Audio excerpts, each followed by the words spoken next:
projeto a intervenção federal no Distrito Federal com o objetivo de pôr termo ao grave comprometimento da ordem pública nos termos em que se especifica. O presidente da República, no uso da atribuição que lhe confere o artigo 84, caput, inciso 10, e no artigo 34, inciso 3º da Constituição, decreta, artigo 1º, fica decretada intervenção federal no Distrito Federal até dia 31 de janeiro de 2023.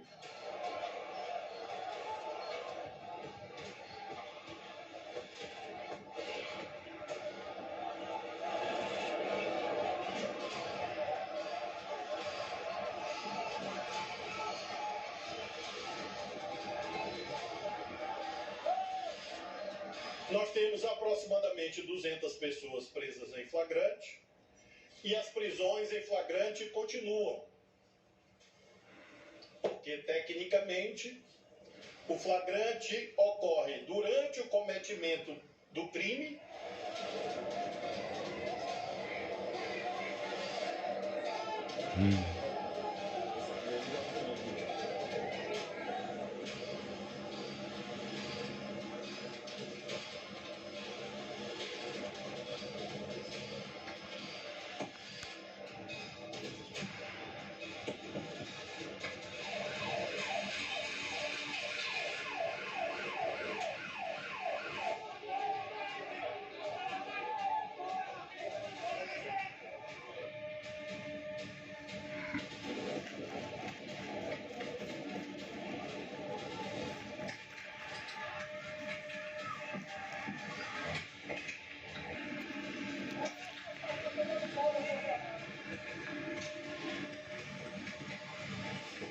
Estou chegando aqui na minha sala, gente. Aqui, no segundo andar do Palácio do Planalto. Como vocês podem ver, tem tudo destruído. Olha aqui, gente.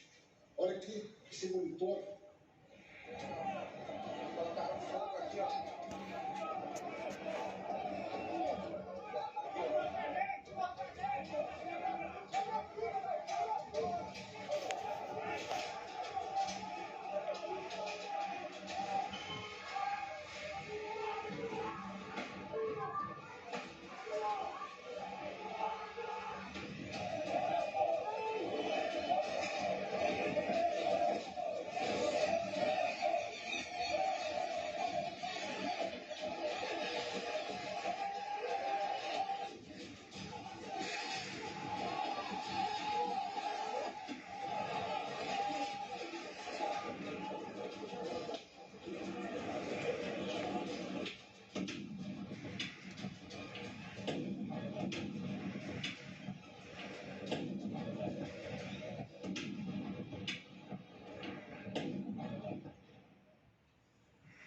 Brasilia में देश के 3 महत्वपूर्ण ठिकानों पर Bolsonaro के समर्थकों ने एक साथ हमला किया। यह अचानक नहीं हुआ होगा, यकीनन इसके लिए एक योजना तैयार की गई है। इतनी बड़ी संख्या में अचानक ही लोगों का इकट्ठा होना मुमकिन नहीं है। संसद भवन, राष्ट्रपति भवन और सुप्रीम कोर्ट, ये इमारतें किसी भी देश की महत्वपूर्ण पहचान है। सोचिए, जिस देश के लोग किसी राजनीतिक पार्टी की विचारधारा से प्रेरित होकर लोकतंत्र की पहचान से जुड़ी इमारतें तोड़ने में जुट जाए, तो उसका बर्बाद होना तय है।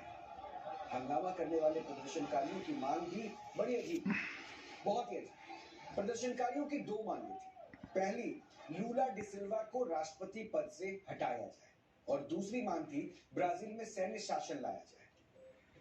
अब आप खुद समझ सकते हैं कि लोकतांत्रिक देश में अगर कोई सैन्य शासन की मांग कर रहा है तो मुमकिन है कि ये साजिश के तहत किया जा रहा है। हजारों की संख्या में आए प्रदर्शनकारियों में से ज्यादातर लोग सैन्य शासन नहीं चाहते होंगे, लेकिन राजनीतिक पार्टी या उसके नेताओं का समर्थन जब भक्ति के लेवल पर पहुंच जाता है, तब सही और गलत का फर्क मिट जाता है। ब्राजील इसी ओर जा रहा है। ब्राजील एक ऐसा देश बन रहा है जहां वर्ष 1964 से लेकर 1985 तक सैन्य शासन रहा। इस दौरान देश की सभी राजनीतिक पार्टियों को रद्द कर दिया गया था, लेकिन 1985 में यहां फिर से लोकतंत्र की बहाली हुई थी। अब एक बार फिर से सैन्य शासन की मांग की जा रही है, और इस मांग के पीछे पूर्व राष्ट्रपति जैर बोल्सोनारो की अति महत्वाकांक्षा हो सकती है। दरअसल जैर बोल्सोनारो अमेरिकी आर्मी बैकग्राउंड से आते हैं और बोल्सोनारो ब्राजील की सेना में कैप्टन रह चुके हैं। कई मौकों पर वो ये कह चुके हैं कि ब्राजील में सैन्य शासन के दौरान ज्यादा तरक्की की है। तो ऐसी सोच रखने वाले व्यक्ति के समर्थक अगर सैन्य शासन की मांग कर रहे हैं तो ये ब्राजील के लोकतंत्र के खिलाफ एक बड़ी साजिश है। ये तो नया हंगामा हुआ है। उसकी नींव अक्टूबर में तब पड़ी जब बोल्सोनारो को राष्ट्रपति चुनाव में लूला डिसिल्वा के हाथों हार मिली। बोल्सोनारो को अंदाजा नहीं रहा था कि लूला डिसिल्वा से वो हार सकते हैं। जो राष्ट्रपति चुनाव हुआ उसमें इस दोनों के बीच बेहद कांटे की टक्कर हुई और 30 अक्टूबर को जो रिजल्ट आए उसमें यह फासला भी बहुत कम था। लूला डिसिल्वा को 50.9% वोट हासिल हुए, जबकि जैर बोल्सोनारो को 49.1% वोट मिले। ये काफी करीबी मामला था, इसलिए बोल्सोनारो ने चुनावी नतीजे मानने से ही इनकार कर दिया। हालांकि चुनाव के बाद बोल्सोनारो ने कुर्सी तो छोड़ दी, लेकिन हार स्वीकार नहीं की थी और 30 अक्टूबर के बाद से ही बोल्सोनारो के समर्थक जहां तहां प्रदर्शन करते हुए नजर आने लगे। बोल्सोनारो ने चुनावी नतीजों को चुनौती दी थी। पिछले साल 24 नवंबर को ब्राजील के चुनाव आयोग ने भी नतीजों को आखिरकार सही बताया था और इसी के बाद बोल्सोनारो और उनके समर्थकों को पता चल गया कि सत्ता जाने वाली है। 1 जनवरी को जब लूला डिसिल्वा ने शपथ ग्रहण किया तो तय हो गया कि बोल्सोनारो वापस नहीं आ रहे और इसी के एक हफ्ते बाद यानी 8 जनवरी को युद्धतोड़ फोड़ की तस्वीरें सामने आई। हालांकि राष्ट्रपति चुनाव के दौरान भी लूला डिसिल्वा का नाम एक विवादित नाम माना जा रहा था।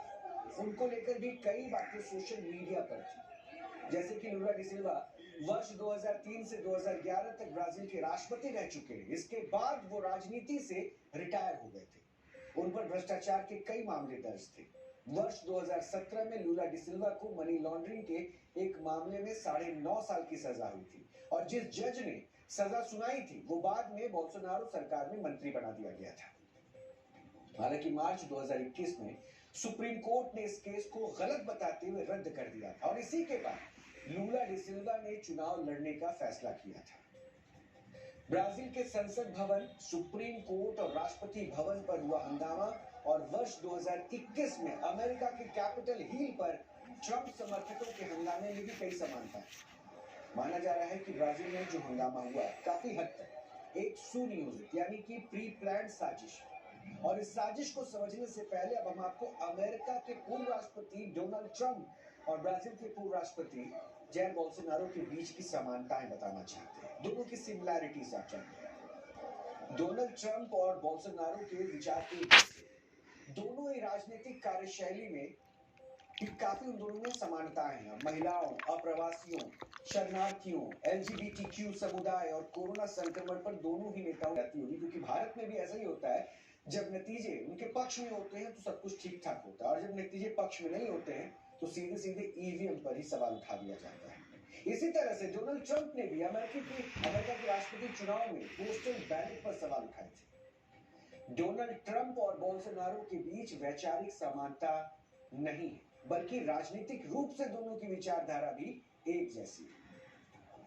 चुनाव प्रक्रिया पर सवाल उठाने के मामले में भी दोनों नेता एक जैसी ही सोच रखते हैं। हमने आपको समानता के बारे में बताया, लेकिन अब हम आपको ब्राजीलिया में हुए हंगामे और कैपिटल हिल पर हुई हिंसा के बीच की समानता के बारे में बताना चाहते हैं। आपको जानकर हैरानी होगी कि ब्राजील में हुए राष्ट्रपति चुनाव में डोनाल्ड ट्रंप ने बोल्सोनारो का समर्थन किया था और ट्रंप ने बोल्सोनारो को वोट करने की अपील की थी। बोल्सोनारो 31 दिसंबर से ही डोनाल्ड ट्रंप के फ्लोरिडा वाले रिजॉर्ट में रुके हुए थे। यही नहीं, ट्रंप के विवादित बयानों के बाद जो हालात कैपिटल हिल में बने, ठीक वैसे ही हालात ब्राजीलिया में बने। राजनीतिक विश्लेषकों का मानना है कि दोनों हंगामे का पैटर्न भी एक जैसा है। सबसे पहले हारने वाला नेता हार स्वीकार नहीं करता है। इसके बाद वो नेता और उसके समर्थक चुनावी प्रक्रिया पर सवाल उठाते हैं। इसके बाद सोशल मीडिया और ट्विटर पर अफवाह फैलाने वाले कैंपेन चलाए जाते हैं। सोशल मीडिया पर फेक न्यूज फैलाकर चुनावी प्रक्रिया के खिलाफ भड़काया जाता है। सोशल मीडिया पर फेक न्यूज के जरिए चुनाव आयोग या सुप्रीम कोर्ट जैसी संस्थाओं की साख पर सवाल उठाए जाते हैं। प्रदर्शन के नाम पर देश की राजधानी में इकट्ठा होने का आह्वान किया जाता है और इसके बाद भीड़ में शामिल कुछ असामाजिक तत्व हिंसा पर उतारू हो जाते हैं।